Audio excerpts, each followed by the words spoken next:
বন্ধুরা, যশোরের কিন্তু বিখ্যাত কিছু খাবার হোটেল রয়েছে। সেখানকার খাবারের স্বাদগুলা মানুষের মুখে মুখে ঘুরে ফেরে। তেমন একটি হোটেল ছিল হোটেল সিটি প্লাজা। 3 স্টারের একটি হোটেল। অফিসিয়াল একটা কাজের কারণে আমরা সবাই এক জায়গায় হয়েছিলাম, কলিগরা। তো সেখানকার খাবারটা ট্রাই করার একটা সুযোগ হয়েছিল। সো চলো শুরু করি। প্রথমেই ছিল সকালবেলার নাস্তা। দেখো, এমবিয়েন্সটা অনেক সুন্দর, ফাঁকা জায়গা ছিল এবং পরিপাটি করে সাজানো চেয়ার টেবিল। আমাদের এই যে খাদ্য রসিক কলিগ, এ কিন্তু এই সবজি, ডিম ভাজি আর পরাটা পেয়ে খুব পুলকিত হয়ে পড়লো। যাই হোক, ওর সাথে বসেই খেতে শুরু করলাম। ভাজিটা অত্যন্ত স্বাদের ছিল। আমি এর আগেও খেয়েছি, সিটি প্লাজার খাবারটা বরাবরই ভালো হয়। আর ডিম ভাজি তো ডিম ভাজির মতোই। তো যাই হোক, এভাবে আমরা সকালের নাস্তাটা শেষ করলাম। পাশে আরো অনেক কলিগরা ছিল। আমি আবার একটু ভিডিও করতেছি বলে ওরা বিভিন্ন ধরনের জোকস শুরু করে দিল। তোমরা যারা দেখো তারাই বলতে পারবো আমার ভিডিওটা কেমন হয়। আমি ভালো করার চেষ্টা করতেছি, হ্যাঁ। পরোটাগুলো এরকম পিস পিস করে কাটা থাকে, ডুবন্ত তেলে ভাজা। আর এই সবজিটার স্বাদ আসলে অন্যরকম। না ঝাল না মিষ্টি, একটা হালকা একটা ফিউশন এম্বিয়েন্স দেয়। তো তারপরে দুপুরের খাবার, এই যে অনেক কলিগরা রয়েছে, পরিপাটি করে সবকিছু সাজানো হয়ে গেছে। মাছের পিসটা আমার সামনের দিকে তাকাইছিল, তখনই আমার প্রেমে পড়ে যাওয়া ওর প্রতি। ভাবলাম ওই জায়গায় বসেই খাবো। আমার কলিগ কিন্তু ওই জায়গায় দাঁড়ায় পড়ে চিন্তা করতেছে যে বসবো কি বসবো না। বাট ও আমার সাথে বসে গেল, কারণ ও বলছিল যে আমার সাথে ভিডিও করবে, আমার ভিডিওতেও থাকবে।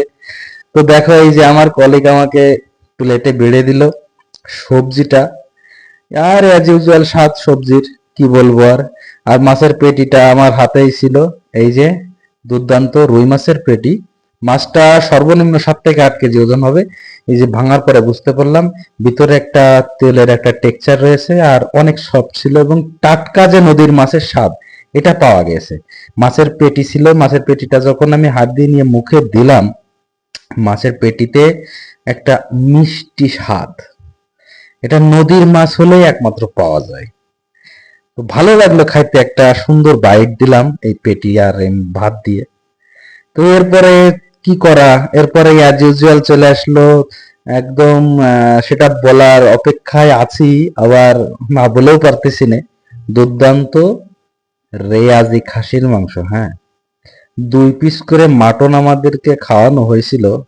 দেখো, এতটা অয়েলি, আর কালারটা দেখলেই কিন্তু বোঝা যাচ্ছে যে জিনিসটা কেমন হয়েছে। দেখতে সুন্দর হলেই যে খেতে ভালো হবে, এটা হচ্ছে তার প্রমাণ। দেখো, দুর্দান্ত লেভেলের কালার, ঠিক আছে। আর 2 পিস, এটা হচ্ছে সিনার মাংস, আর ওইটা ছিল নলা। নলাটা একটু পরে বের করছিলাম। দেখো, একদম সলিড। মানে 2 পিস মুখের ভেতরে গেলেই দিল ঠান্ডা, আর লাগে না, ঠিক আছে। তো শুরু করে দিলাম। এ তো আর বসে থাকার জিনিস না। আর খাসির মাংস আবার একটু ঠান্ডা হলে আমি খাইতে পারি না। দেখো, খুব মজা লাগতেছিল। মাংসটা অনেক সফট ছিল, যে হাত দিয়ে ভেঙে খাওয়ার মতো, হ্যাঁ। তো এই যে একটা বাইট, আহ কিছু বলার আছে তোমাদের? আমার কিন্তু অনেক কিছু বলার আছে। যদি সুযোগ থাকে, হোটেল সিটি প্লাজা একদিন আসো, যশোরের খাবার টেস্ট করে যাও। এরকম মজা অন্য কোথাও পাবে না, ঠিক আছে। সময় নষ্ট না করে চলে আসে। এই যে সিনার মাংসটা কথা বলতেছে, সিনার মাংসটা বলতেছে কি আমারে খাও। আমিও খাইয়ে দিলাম। আর আমার কলিগ কি করতেছে দেখো, সে তো মানে মানে খুবই পুলকিত অবস্থায় আছে। সে তো অলরেডি একবার 1 প্লেট ভাত শেষ করেছে, করার পরে আবার নেছে। তো যাই হোক বন্ধুরা, ভিডিওটা কেমন লাগলো অবশ্যই কমেন্টে জানিও।